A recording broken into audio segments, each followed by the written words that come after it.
Durante muitos anos, ele entrou na casa das pessoas todos os dias. A mesma voz, o mesmo rosto, a mesma tela. Um lugar de fala que não se conquista por acaso, se sustenta com constância, responsabilidade e confiança. Mas há momentos em que a vida muda o enquadramento. A câmera continua ligada, só que o cenário já não é o mesmo. Entre estúdios, redações e microfones, houve uma vírgula importante. A descoberta de que comunicar não é apenas falar, é saber quando ouvir, inclusive quando o outro pensa diferente. Num país em que o debate virou grito e a discordância virou ataque pessoal, talvez a experiência de quem viveu a exposição máxima ensine algo valioso. Nem toda divergência precisa virar rompimento. Este episódio atravessa trajetórias públicas e escolhas que não foram definitivas, mas conscientes.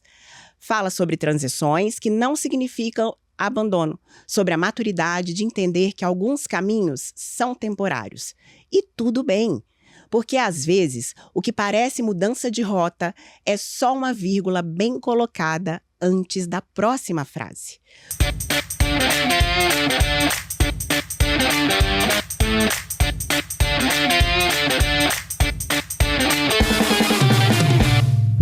Por isso, seja muito bem-vindo ao Vírgula, Erivelto Oliveira. De quem é esse que você estava falando? De você mesmo. Obrigado, Virgínia, por essa apresentação muito generosa. É um prazer estar aqui com você. Vamos conversar, né? A proposta é essa. Vamos colocar aí as vírgulas nos devidos pontos. Vamos. E eu estou muito honrada que você aceitou meu convite. É uma responsabilidade enorme estar aqui nesse papel.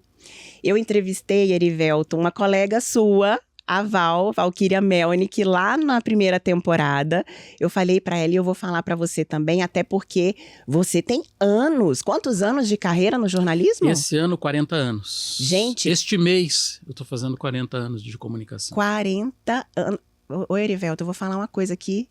Eu faço 41 anos agora. Quando esse episódio for ao ar, eu vou ter acabado de fazer 41 anos. Então, e eu vou estar fazendo 40 de profissão. De profissão. Então, é uma honra realmente receber Erivelto aqui. Erivelto que, para quem é de Curitiba, para quem é do Paraná, provavelmente também do Brasil, com certeza já viu esse rosto nas telas da RPC, da Record, porque o Erivelto foi apresentador dos jornais dessas emissoras por muitos anos. Então, além disso, hoje conduz uma carreira na política e a gente vai falar um pouquinho disso aqui, né? Como foi sair da bancada do jornal e ir lá para o plenário. Então, eu quero começar te perguntando a pergunta que não quer calar. Qual foi a vírgula, Erivelto, na sua vida ou na sua carreira, a vírgula que fez com que você mudasse aquilo que você vinha construindo de carreira na comunicação e passasse toda essa trajetória para a política, continuando, porque uma coisa está ligada à outra, né? Conta pra gente como que foi essa vírgula. Bom, como eu falei, eu comecei a trabalhar em 86 com comunicação. Primeiro na assessoria da Rede Ferroviária, depois na TV Curitiba, e depois na RPC e finalmente na RIC TV. Quando eu entrei na TV Curitiba, eu já fui meio designado para ser repórter de política. Então, nas sessões da Assembleia, eu ia para lá conversar com políticos, deputados, vereadores, enfim. Então, eu comecei a conhecer esse mundo da política muito cedo na profissão. Depois fui para a RPC também, era um dos repórteres que cobria a Assembleia, que fazia matérias de governo, e assim foi a minha vida. Entrevistava nos programas no Bom Dia Paraná, depois no Paraná TV. Então a minha vida sempre foi conhecendo a política, aumentando o meu conhecimento de política como jornalista.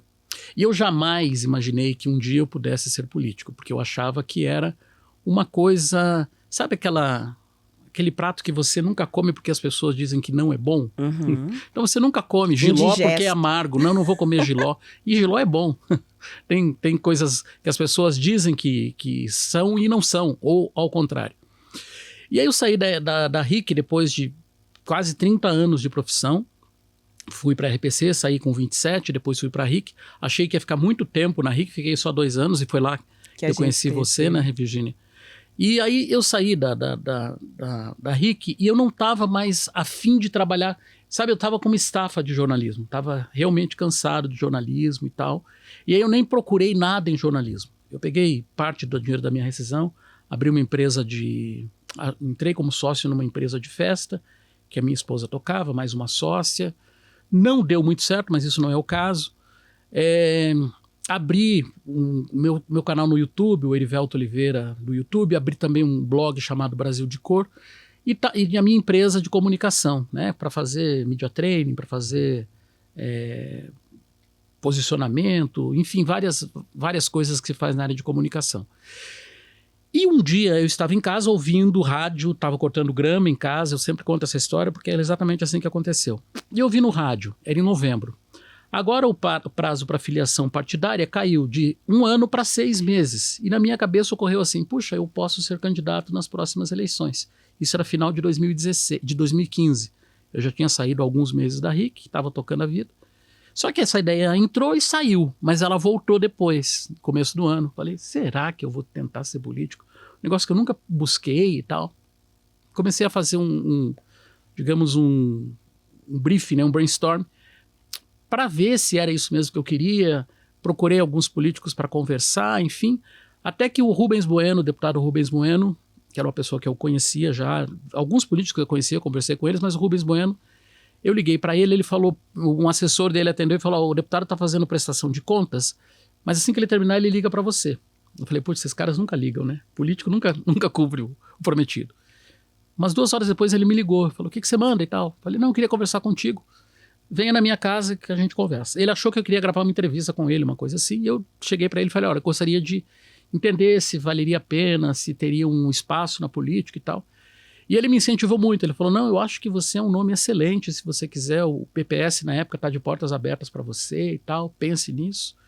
E eu saí da conversa com ele e continuei a minha vida, né? Passaram-se mais 2 meses, 3 meses. Quando eu estava faltando umas 3 semanas para acabar o prazo de filiação, os famosos 6 meses, o Zeca, que era um filiado ao Cidadania, começou a me ligar e falou, e aí, Erivelto, vai ou não vai se filiar? Como é que é e tal? Falei, não, tô pensando. Até que na última semana ele ligou para mim e falou, olha, sua situação é a seguinte, se você quiser ser candidato, você tem que estar afiliado. Se você desistir depois, você se desfilia e tá tudo certo. Aí eu fui lá e fiz a filiação, faltando 2 dias para terminar a inscrição, e aí disputei a eleição, não me elegi naquele momento, fiquei em 2º lugar no partido, com 5.200 votos, que foi uma votação, eu fui o 27º vereador mais votado. Uma votação assim muito grande, ainda mais com o que eu investi, quase nada, R$3.000. E 2 anos depois eu assumi a vaga porque o vereador eleito, o Hélio Virbisky, foi chamado pelo governador para ser secretário de esportes. E aí eu entrei na Câmara, tateando, né, entendendo como as coisas funcionavam. E aí descobri que Giló não é tão ruim assim, e nem tão bom assim, mas é uma outra experiência que você vive, né? Porque eu sempre estava do outro lado da parede, sempre vendo os políticos através da vidraça. Depois eu mudei para o outro lado da vidraça, inclusive que é sempre atingida, né, por estilhaço. E aí você vê que na política é igual a todo ambiente. Tem gente boa, tem gente ruim, tem gente honesta, gente desonesta. Então é mais ou menos isso, é o exercício diário da profissão. A resposta foi longa, mas acho que eu consegui. Não, tá ótimo. E eu acho que a gente vai entrar muito ainda nesse assunto da política, porque... inclusive essa parte que você colocou de ser um prato, né? Comparou com o jiló aí, que eu não gosto de jiló, tá, Erivelto? Eu faço, eu gosto, eu acho muito bom. Eu cresci vendo a minha mãe fazer jiló praticamente toda semana. Mas mineira não pois gosta de jiló, que coisa. Pois é, não gosto. Mas a política por si só, eu cresci dizendo que não gosto, porque meus pais são políticos, não sei se você sabe disso, meu pai foi prefeito 2 vezes de uma cidade do interior de Minas, a minha mãe candidata, o meu tio prefeito também 2 vezes de uma cidade vizinha, minha tia, mulher dele, também prefeita. Então, a minha família é de políticos. E, inclusive, eu estive em Minas agora no final do ano, o assunto continua sendo político no almoço de domingo. Então, eu cresci dizendo que não gosto. Porém, hoje, nesse mundo polarizado que estamos vivendo, não é mais uma questão de gostar ou não. A gente tem que minimamente entender. Então, acho que a gente pode voltar nesse assunto, pode e deve, mas antes eu queria falar um pouquinho da sua carreira na comunicação. Começar esse episódio te fazendo uma pergunta, porque você sabe que eu sou jornalista, né, Erivelto? E a comunicação por si só, ela tem uma responsabilidade muito grande. Você viveu uma, talvez, das maiores exposições que poderia viver né, um profissional dessa área, porque você estava ali num jornal. Você fez os 3? Uhum. O da manhã, o do meio-dia e o da noite? O do Bom Dia, eu fui meio que um interino prolongado. Fiquei muito tempo prolongado. Nunca fui efetivado, mas cheguei a fazer por 3, 4 meses. Acordava, sei lá, 4 da manhã, 5 da manhã. E depois, a primeira edição, eu fui para lá por acaso, né? Se quiser que eu conte a história. E depois, a segunda edição. E aí são, poxa vida, os principais jornais do estado na principal emissora, na emissora de maior audiência. Numa época em que televisão era um veículo era o único de audiência, canal. Né? Era o único canal que as pessoas... TV e rádio, mas a TV era... verdade, aconteceu um acidente hoje de manhã, onde é que as pessoas iam ver? Na televisão. Né? Primeiro na TV, depois no impresso, enfim, né? Então, foi uma visibilidade realmente muito grande. E aí eu quero te perguntar, porque isso provavelmente te ensinou, te fez tomar consciência da responsabilidade que é comunicar. Me fala um pouco sobre isso. Então, Virginia, o que aconteceu comigo foi uma coisa assim muito natural, porque como eu falei, eu comecei na TV Curitiba, uma TV pequenininha, né, que tinha em Curitiba, que é inclusive hoje é a Band, era um canal da Band, mas não era a programação da Band, que na época era da Rede OM.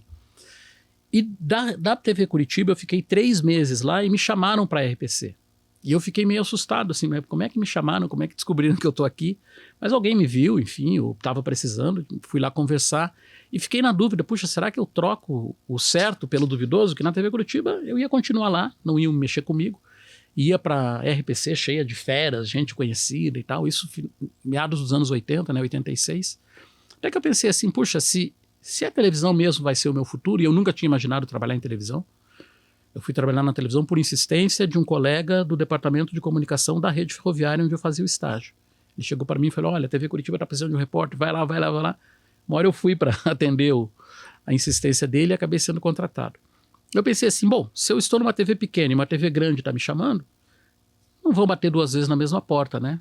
E não tenho nada a perder, quer dizer, tinha a perder que eu ia para a RPC para fazer um período de férias. Mas era jovem ainda, jovem nem... Tá, o emprego arrumo outro. E foi o que eu fiz. E eu saí da TV Curitiba para a TV Paranaense ganhando 3 vezes mais, apesar de ser um emprego temporário na época, né? Então imagina eu com 22, 23 anos, ganhando bem, comecei a fazer as minhas reportagens ali pequenininho, e aí depois acho que de 1 ano, 1 ano e meio, você começa a perceber que as pessoas começam a... Aquele ali não é o cara da televisão, tal. Na rua onde você mora, as pessoas começam a comentar com a sua mãe, com seu pai, com sua família. E as coisas vão acontecendo assim, né? Até que num determinado momento você é uma pessoa conhecida. A gente não tem... Hoje você tem uma celebridade instantânea, né? A pessoa, as redes sociais. de repente, fica conhecido. Vídeo menino lá do Pico Paraná, né? Ele e ela ficaram conhecidos nacionalmente. A G que tá aqui no bastidor fez um vídeo com ele. Então, é uma coisa assim, né? Na nossa época, as coisas iam acontecendo e tal. Então, até que acabei ficando conhecido. E o jornalismo, principalmente da RPC, era e continua sendo ainda um jornalismo muito responsável, né? Então, a gente não dava qualquer notícia, a gente apurava, se não tinha certeza de uma coisa, não entrava. Tinha o filtro do repórter, o filtro do editor, o filtro do editor-chefe. Então, isso sempre foi uma coisa que você perguntou, né, da responsabilidade. A responsabilidade sempre foi dividida, embora, né, o repórter que produza o assunto, ele é o batedor do pênalti, né? Ele é que vai lá bater, né? Então, procurava não errar. A gente sempre comete equívocos, sempre comete erros, mas eu acho que foi assim que a coisa aconteceu. E aí, a partir do momento que você se dá conta de que você é conhecido, que você tem responsabilidade, você não quer que a tua imagem, que a tua credibilidade vá para o ralo. Então, cada dia mais, um dia depois do outro, você é mais cuidadoso, mais cauteloso, mais responsável no seu trabalho. Pausa no episódio que eu quero falar do look de hoje, que é claro que é da Nova Ideia. Escolhi esse vestido, tomara que caia, que ficou maravilhoso, longo, azul, com estampa em branco, bem fluido e confortável. Ele não foi pensado para representar um cargo, um papel ou uma função específica. E isso tem tudo a ver com o episódio de hoje. Às vezes, gente, a gente só escolhe aquilo que faz sentido para quem a gente é naquele momento. Sem rigidez, sem armadura, sem precisar se encaixar. E esse vestido aqui acompanha movimento, mudança e transição, vírgula por vírgula. Eu vou fazer uma comparação aqui, mas pelo amor de Deus, que fique claro que é guardadas as devidas proporções, tá? Hoje ainda eu comentei no salão, quando eu estava me preparando para vir pro vírgula, que eu vivi uma situação parecida com a sua logo que eu assumi como embaixadora da academia que eu treino. O pessoal que segue o vírgula já sabe, né? Eu sou embaixadora de uma academia ali no JuVV e eu tô num painel lá, grandão. Sim, passo todo dia por você.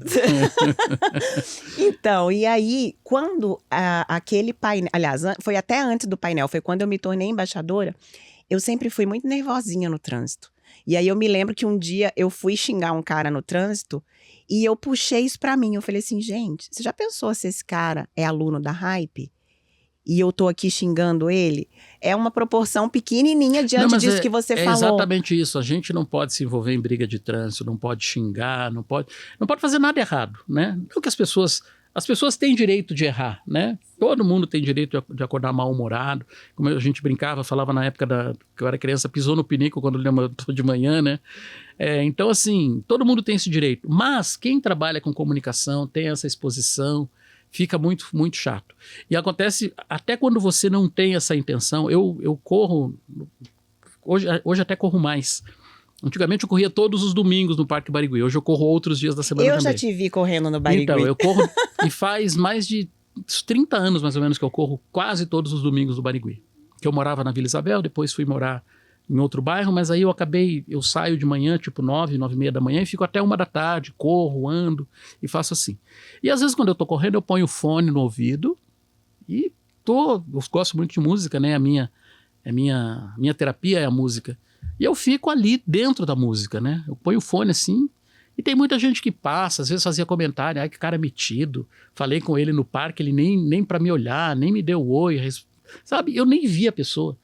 Mas então as coisas são assim, infelizmente, né? Você está disposto a ser conhecido, tem o pró e tem o contra também. Mas é aquela história, né? Eles te conhecem, você não conhece eles. Então, mas tem uma coisa também que hoje em dia, quando o meu olhar se encontra com alguém, eu já dou aquela cumprimentada, né? E como você sabe como é o curitibano, né? Você já deve ter percebido. O curitibano é um serzinho A gente tem um episódio só sobre isso aqui. Difícil. Eu chego na academia, Virgínia, às vezes tem 4, 5 pessoas na academia, eu digo boa noite. Nem responde. Cri. É engraçado isso, né? Olha aí, Daniel Marcondes, viu? Tem mais um episódio aqui pra falar sobre os curitibanos. E não é falar mal, eu sou curitibano, né? Eu sou curitibano nato, assim, mas eu sempre cumprimentei as pessoas. Aí agora alguém vai dizer assim, não me cumprimentou não, que uma vez eu falei com você é metido, você é arrogante. Então, esses adjetivos também eu recebi muito. Sim. Metido, arrogante, prepotente...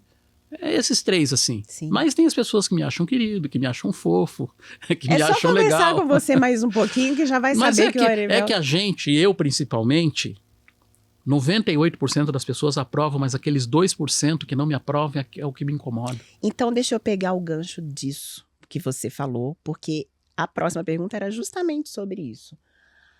Hoje, nas redes sociais, as pessoas falam. Simplesmente porque elas estão escondidas. Não gostei do seu cabelo. Elas estão escondidas atrás de uma tela. Muitas vezes elas não vão ser descobertas, entre aspas, né? E isso faz com que o debate polarizado aumente mais ainda. Como que você enxerga isso? Você acabou de me dizer que os 2% te incomodam, mas nas redes sociais esses 2% representam às vezes uma fatia muito grande de pessoas. E ali é o tal do viés da confirmação. Quando um fala que não gostou do seu cabelo, vem 10 falando a mesma coisa. Eu nunca gostei do cabelo dele, é verdade. Exatamente isso. Eu, assim, em termos de rede social, eu fiquei quase 30 anos trabalhando direto em televisão.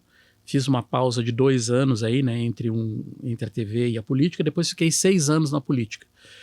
No final de 2023, eu reuni o pessoal do gabinete e falei, olha, eu não vou ser candidato em 2024.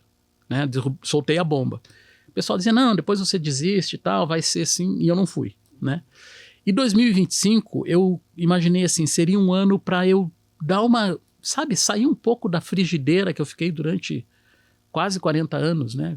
todo dia sendo conhecido e dando entrevista. Embora eu tenha feito muitos podcasts no ano passado e tudo mais, mas eu fui para uma posição que ela não é uma posição de visibilidade. Eu tenho um trabalho para fazer, mas eu não tenho que ficar dando satisfação, as pessoas não estão analisando todo dia o que eu estou fazendo. E isso foi muito bom. E eu também saí de grupo de WhatsApp, parei de fazer postagens, eu fazia postagem diária, às vezes mais de uma postagem no Instagram, dei uma diminuída boa de Instagram. Eu não sei nem mexer mais no Facebook, de tanto tempo faz que eu não mexo, que eu fui ver esses dias, está totalmente diferente. Então, assim, não que eu tenha saído das redes sociais, mas a rede social hoje, a minha, é quase como se fosse como é que a gente chama? Um voyeur da rede social. Tenho muitos amigos, acompanho suas postagens dos amigos e tal, de vez em quando curto alguma coisa, mas é para mim informação. Eu ponho muito pouca coisa. Agora eu comecei a fazer às quintas-feiras o TBT dos meus 40 anos de jornalismo, né? Então eu posto umas coisas assim, mas eu não entro em bola dividida mais, não dou mais opinião política. Embora, né, as pessoas cobrem, quando vem me conversar comigo sobre política, eu converso com o maior prazer, sem problema nenhum. Mas eu não emito a minha opinião lá de graça, assim, principalmente sem estar num cargo. Eu estou num cargo político, mas não um cargo legislativo, né? Então é diferente. Por falar nisso, Erivelto, a que você atribui essa polarização política que a gente vive hoje? Eu acho que é uma coisa que começou aos poucos, mas ela se deve muito ao avanço tecnológico. Eu digo assim que nós éramos felizes e não sabíamos, pelo menos uma fala até brincando com as coisas, mas eu vi, quando eu entrei no jornalismo era quase tudo mato. Não era tudo mato porque quem pegou tudo mato foi quem começou nos anos 50 e 60, né? E pegou o período da ditadura militar, pegou um período mais complicado para ser jornalista. Mas eu entrei na faculdade ainda no governo militar, no governo do Figueiredo, em 84. Aí vi a eleição do Tancredo, indireta, mas a eleição dele, a morte dele, o Sarney assumiu a presidência. Quando o Sarney assumiu a presidência, eu comecei a trabalhar, né? As coisas mais ou menos equivaleram. E aí eu vi toda a evolução tecnológica do jornalismo, da máquina de escrever que a gente tinha nas redações com papel, até hoje o celular, que você não precisa de máquina, não precisa de mais nada, ele grava para você, faz áudio para você, faz tudo com você, né? Graças a um equipamento que hoje é de porte. Então, até 2010, eu diria para você, nós tínhamos um tipo de comunicação, que era a comunicação do comunicador, do emissor para uma plateia. A partir do momento que essa plateia também começou a opinar, também começou a pautar e começou a discutir, é aí nesse momento que a TV, não que ela tenha perdido a relevância, mas ela perdeu a audiência, perdeu um pouco da importância que tinha, um pouco da força que tinha. E aí, a partir daí, quando todo mundo pode falar, pode comentar, pode fazer um vídeo mostrando o que quer mostrar, né? E agora com inteligência artificial até o que não quer. Eu acho que é isso que aconteceu. As pessoas que antigamente tinham um pensamento mais, aquilo que a gente falou, né? Não gosto do seu cabelo, elas não falavam. A partir de determinado momento elas começaram a falar, ali por 2014, que deu aquela manifestação pela passagem, depois 2018, 16 que veio a Lava Jato, e aí a Lava Jato já pegou a era Instagram, já pegou a era da rede social do Musk, do X, né, que eu preferia chamar antigo Twitter. Uhum. Então tudo isso as pessoas começaram a discutir. E aí, quem era favorável dizia-se favorável, quem era contra dizia-se contra, e começou a briga, né? E aí tivemos a eleição do Bolsonaro, né, que todo mundo conhece, que chegou muito graças às redes sociais, que eles usaram muito bem, e aí nós começamos uma era de massacre político. E aí, acho que a gente vai ter muito tempo ainda para voltar a uma normalidade. Eu digo assim, quando que a gente vai ter um presidente que não seja nem de esquerda, nem de direita, uma pessoa de centro, uma pessoa que pense, que chute com os dois pés, né? A gente precisa de um atacante que chute com os dois pés. Que deixe um pouco as ideologias de lado e foque um pouco mais realmente no que é necessário. Na população, em políticas públicas, em solução dos problemas, enfim. Então, na minha opinião, nós entramos nessa polarização, nessa briga, nessa angústia, em função da tecnologia que hoje tem tudo de bom, né? Você ter tudo no seu telefone, praticamente tudo. Uhum. Mas tem também o lado danoso disso. E deixa eu estressar um pouquinho mais esse assunto. Eu te perguntei a que você atribui.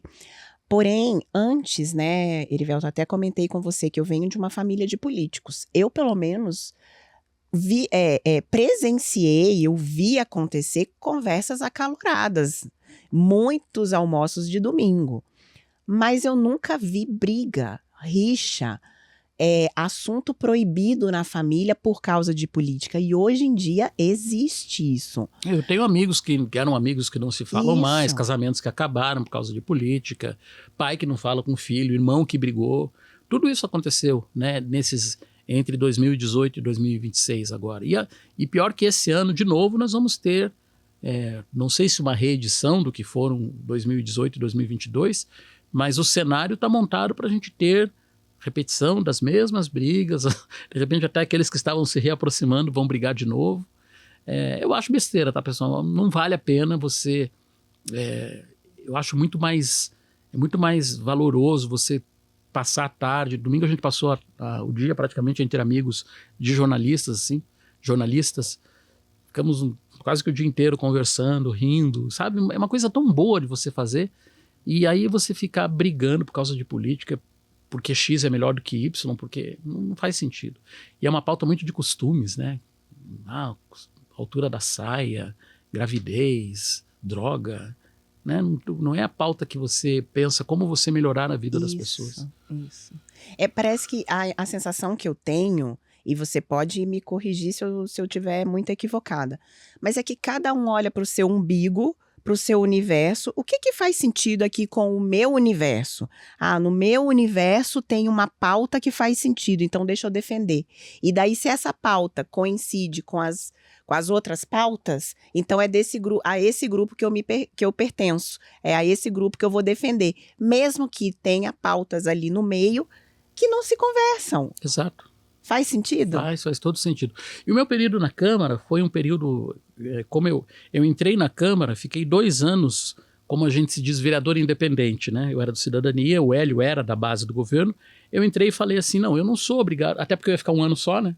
Eu não sou obrigado a votar nos projetos do prefeito se eu não gostar deles e tudo mais. Votei favorável à maioria deles, mas eu dei uns 4, 5 votos contrários, assim, expliquei e tudo mais. Porque não é sobre o partido, né? Não é sobre o partido, mas assim, também não fazia falta para o prefeito o meu voto.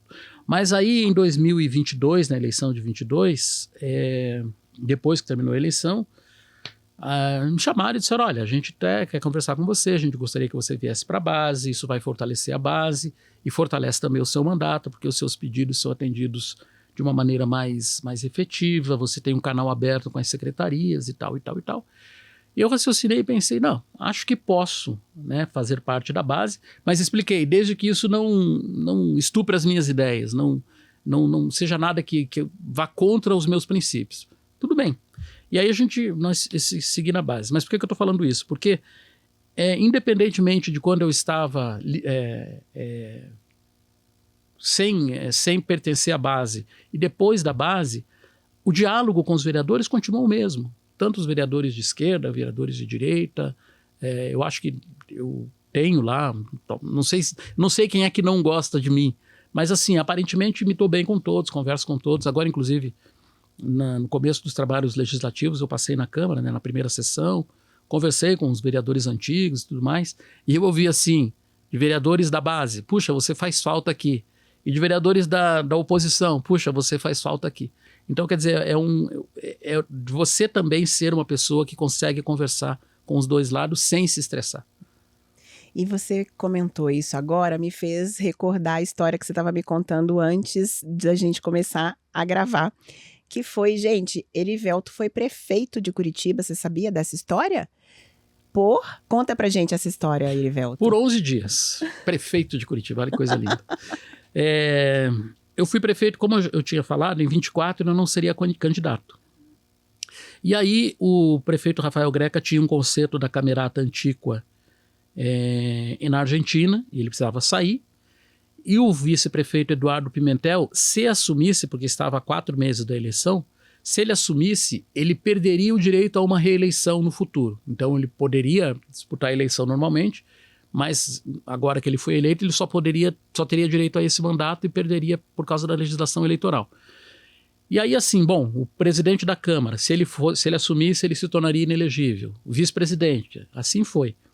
Toda a mesa era assim. E aí foi por um outro critério, vereadores mais votados na eleição de 22. E aí, 22 não, né? 2020. Eu fui o 12º mais votado em 2020. Veja como subiu a minha votação, né? De 27º na primeira votação para 12º na segunda eleição. E aí eu era o 12º e era o primeiro desses que não era candidato. E aí, pela legislação eleitoral, eu poderia assumir a prefeitura. Como aquele seriado Designated Survivor, não sei se você já viu, é uma coisa mais ou menos assim. É a pessoa que poderia assumir a prefeitura. E aí me ligaram, o secretário de governo me ligou e falou, olha, a gente tem uma notícia para te dar. Você não é candidato mesmo à reeleição? Eu falei, não. Então, se você quiser, e se você der ok, você vai ser prefeito de Curitiba por 2 semanas, 11 dias. Falei, por quê? Daí ele me explicou todo o trâmite e tal. Falei, eu acho que sim, né?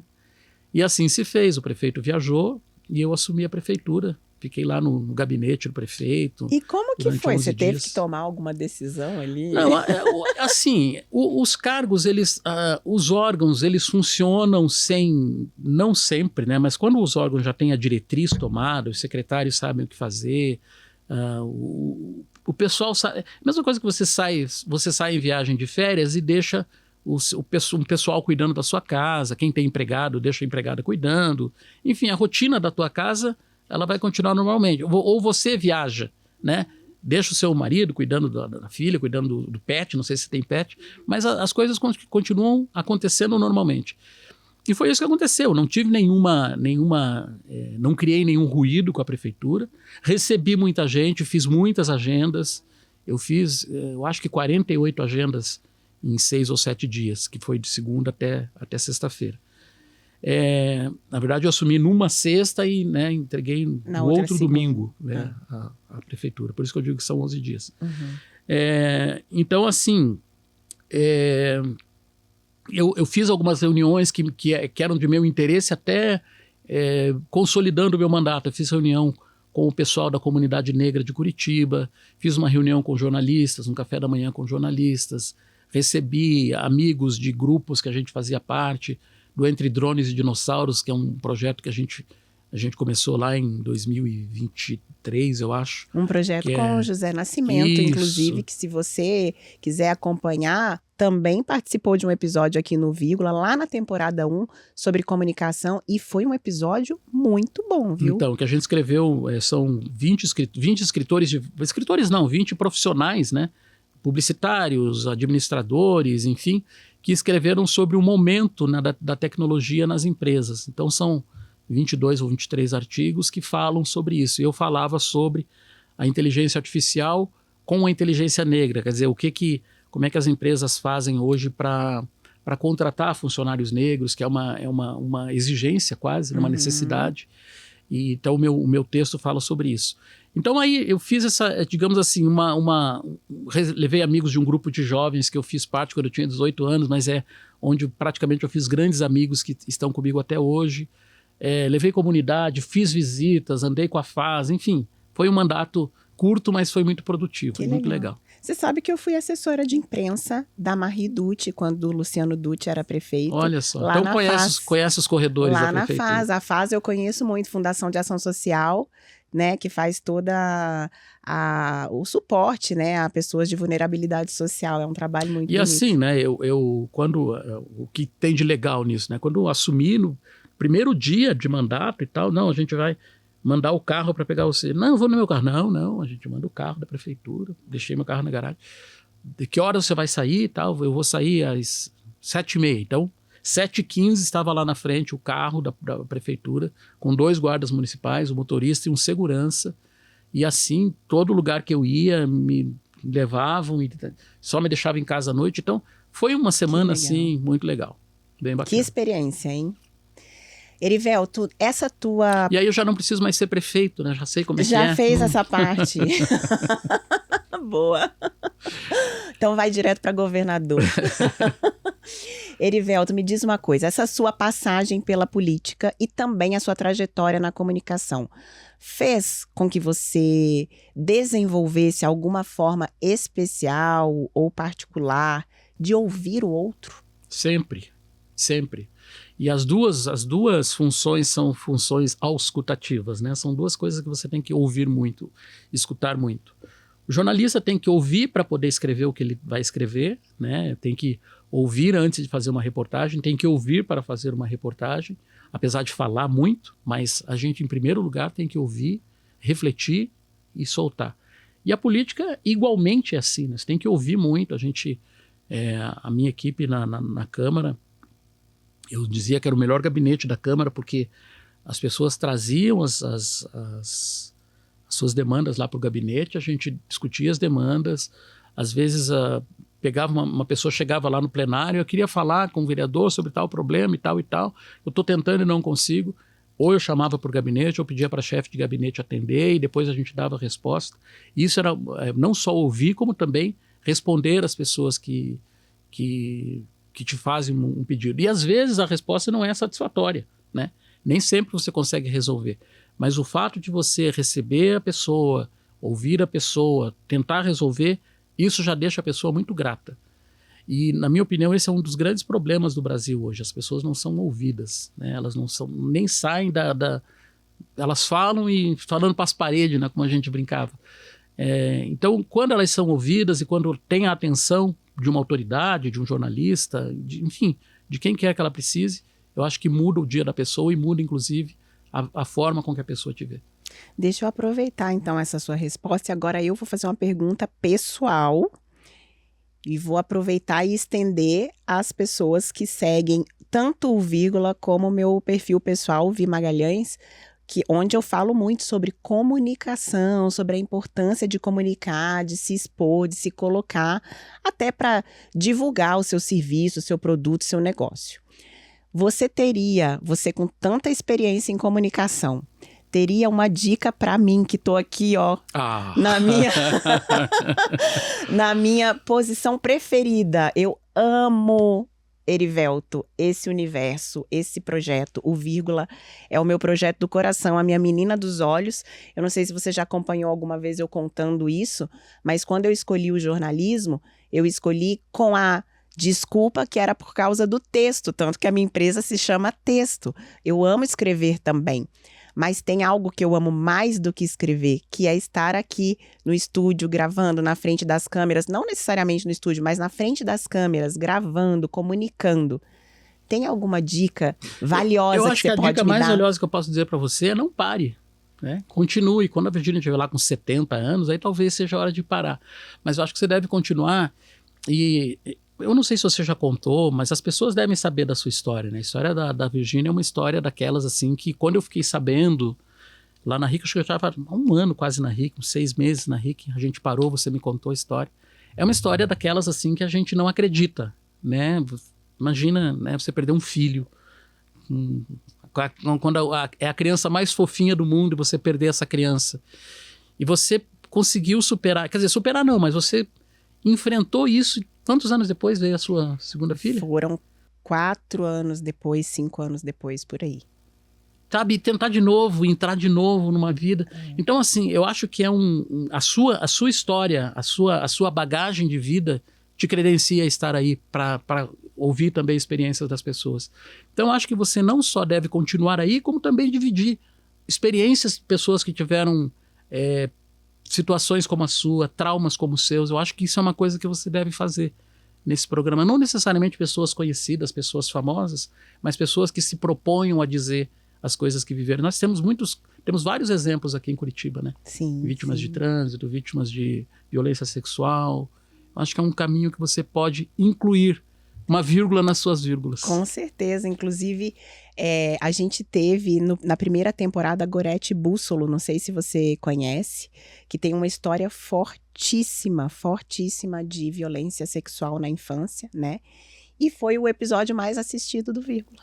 Porque as pessoas gostam disso, as pessoas gostam, porque todos sofrem, todos têm os seus sofrimentos, os seus cadáveres, né, embaixo do porão. Então, eu acho que isso, de certa maneira, as pessoas, puxa, olha só, a Virgínia aí, tão bonita, tão assim, tão para frente, e passou por uma barra dessas. Então, Sim.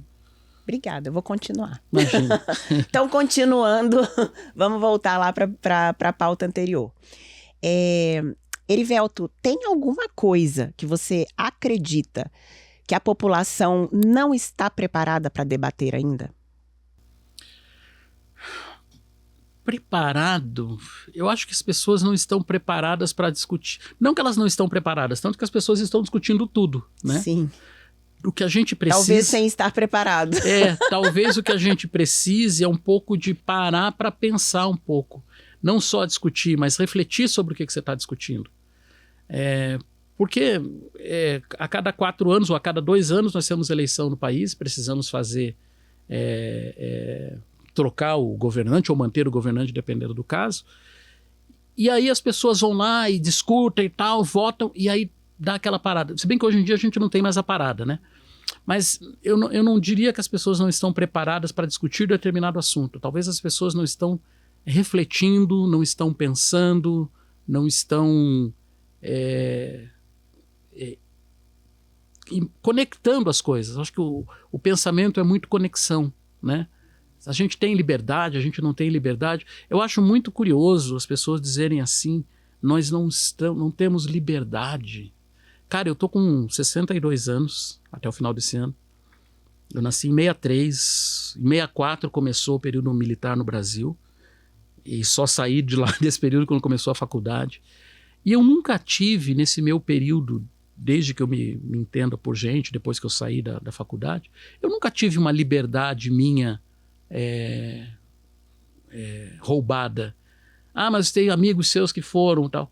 Eu acho que não, as pessoas com as quais eu convivo também evoluíram, ganharam o seu dinheiro, conquistaram o seu trabalho.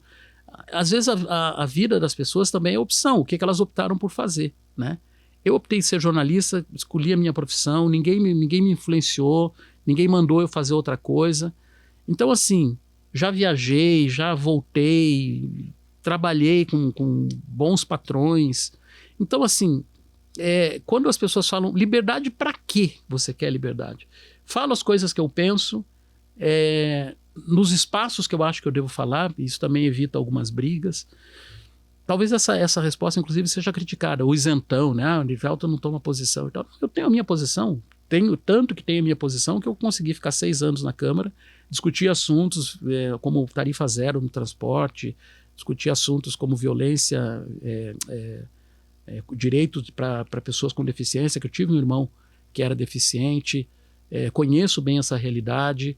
A questão da população de rua é uma questão muito séria. No meu projeto de 2016, eu tinha algumas propostas e de lá para cá a situação só piorou. Então esses assuntos a gente tem que discutir e tentar fazer com que os políticos se sensibilizem para resolver esses problemas. Agora, não que a gente tenha algumas pautas aí sobre comunista, não comunista, falta de liberdade, falta disso, falta daquilo. Eu acho uma discussão desnecessária. Nós temos que, sei lá, partir para pontos, situações pontuais que ajudem a resolver o problema. Há algo, Erivelto, na sua forma de se posicionar, seja falando em relação à comunicação, seja na política, que você faria diferente hoje? Eu acho que não. Eu sempre fui por aquela coisa de ouvir os... Bom, hoje faria diferente porque da forma que eu fazia, quando eu fazia, a comunicação era diferente, né? Na minha época a gente dizia tem que ouvir os dois lados. Hoje a gente tem que ouvir a maior quantidade de lados possível. Não vai ouvir todos porque cada um é cada um, né? Se a gente tem 200 mil seguidores, não é o meu caso, mas cada pessoa tem a sua verdade. Mas quando a gente fazia as reportagens, você ia no lugar, colhia as informações daquele lugar, fazia um texto, entregava a reportagem, ninguém questionava se o que você fazia estava certo ou errado, se era verdade ou era mentira. Ah, mas então as pessoas eram ingênuas. Não, porque a gente fazia a coisa correta. E as coisas corretas continuam sendo feitas hoje. Só que hoje, mas por que ele escolheu fazer essa reportagem? Mas por que aquela mulher está falando isso? Essa mulher está errada na reportagem. Então isso mudou muito. Então, se eu tivesse que fazer hoje o jornalismo que eu fazia, que eu não tenho mais como, mas eu talvez tivesse que ouvir mais lados, ouvir mais opiniões e talvez até deixar a minha opinião, as minhas convicções mais como um mediador, apenas colocar e deixar que a situação flua, porque não dá mais para você fazer as coisas como eu fazia 15 anos atrás. Elas não são, eu acho que elas não são nem compreendidas. Você acredita que por isso o jornalismo, a gente pode considerar que o jornalismo mudou a forma de atuação? Porque essa questão da isenção, você falou de colocar as suas opiniões como mediadoras. Essa questão da isenção, você acredita que a gente vê no jornalismo de hoje? A gente vê isso em muitos jornalistas. Mas não em todos. Porque o próprio jornalismo hoje ele tem que opinar, né? Então...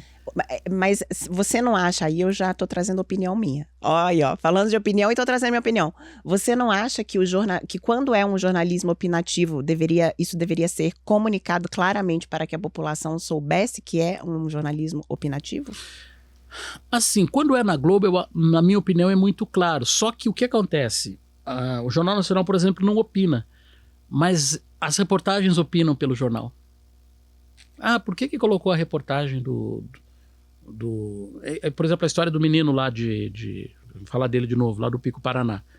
Saiu uma reportagem gigante no Fantástico. Por que saiu aquela reportagem no Fantástico e não a falta de remédio num posto de saúde? Porque ganhou força nas redes sociais. Ganha força nas redes. E às vezes é isso, o jornalismo está ali fazendo a coisa, mas chega um momento que ele tem que colocar o assunto.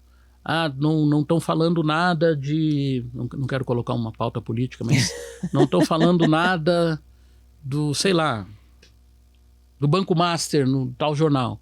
Não falou no primeiro, não falou no segundo, no terceiro dia deu uma nota, no quarto dia deu uma reportagem. Então, assim, a sociedade também pauta e a necessidade também pauta, embora não tenha uma pessoa que dê opinião no Jornal Nacional. Mas é o único jornal da Globo hoje que não tem opinião. Os demais todos têm. Até o Jornal Hoje, que tem às vezes um caquinho ali, mas tem um tempo para o apresentador opinar, o Jornal da Globo tem. O Fantástico também tem uma parte editorial. Então, assim, na minha opinião, fica claro quando você está vendo uma coisa opinativa e uma coisa não opinativa. E hoje tudo, né, de certa maneira, é opinião a partir do momento do cardápio que você escolhe. Maravilhoso, adorei conversar com você. Já. Poxa vida. Eu quero te contar que aqui no Vírgula a gente tem os girassóis. Eu fiz uma plantação de girassol lá em casa. É verdade? Então... Que dia que choveu? 2 dias atrás, deu uma chuva. Eu tinha acabado de colocar as sementes de girassol. Aí veio aquela chuva, acho que até vai ajudar a germinar. Você sabe que eu comecei a ler um livro essa semana sobre marketing, não tem nada a ver com isso, mas na introdução ali, né, do autor, ele fala sobre os girassóis e eu achei interessante por falar justamente das hastes longas e o quanto por isso ele precisa que tenha realmente ali raízes profundas, estrutura mesmo para baixo para poder crescer e germinar.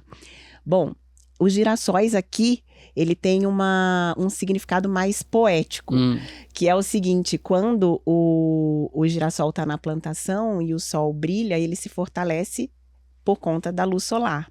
Mas quando o sol não brilha, eles viram uns para os outros e se fortalecem dessa forma. E cada convidado que vem aqui no Vírgula representa isso. Então. Luz para você. Não só porque traz histórias, né? No seu caso, você trouxe sua história de vida, sua carreira, trouxe algumas reflexões pra gente também. Mas também eu me sinto um pouco fortalecida aqui, um pouco muito fortalecida de ter uma pessoa do teu calibre aqui, com essa grande responsabilidade de entrevistar alguém que esteve entrevistando tantas e tantas pessoas ao longo desses 40 anos de carreira. Legal, muito obrigada. E a nossa vida, né, é feita de várias vírgulas e um ponto, né? Então acho que você tem aí um caminho longo, como eu falei, vá buscando mais gente, colocando mais vírgulas na sua história, que eu acho que você vai longe. E obrigado pelo convite mais uma vez. Muito obrigada. Deixa seu @ lá nas redes sociais para quem não te segue. Eu uso normalmente erivelto.oliveira CWB e tudo, mas eu acho que é só procurar Erivelto com H Oliveira no Google, o Google te leva lá para as minhas redes sociais. Mas como eu falei, eu estou quase de férias de rede social. Não vou deveria. abandonar, mas eu acabei me irritando um pouco com elas, né, em função de tudo que aconteceu nos últimos vamos dar anos. as mãos, vamos dar as mãos aqui. Então, mas se quem quiser conversar comigo, lá na rede, tem meu telefone na internet, então é super fácil, é só me procurar. E eu hoje trabalho na Secretaria do Meio Ambiente, né, na Escola de Sustentabilidade, onde a gente desenvolve projetos educacionais para crianças de escolas públicas e privadas. Muito obrigada, viu? Eu que E agradeço. você, se ainda não segue o Vírgula nas redes sociais, estamos no YouTube e no Spotify com os nossos episódios semanais e também no TikTok e no Instagram com os nossos cortes diários. Aguardo você lá e até a próxima Vírgula.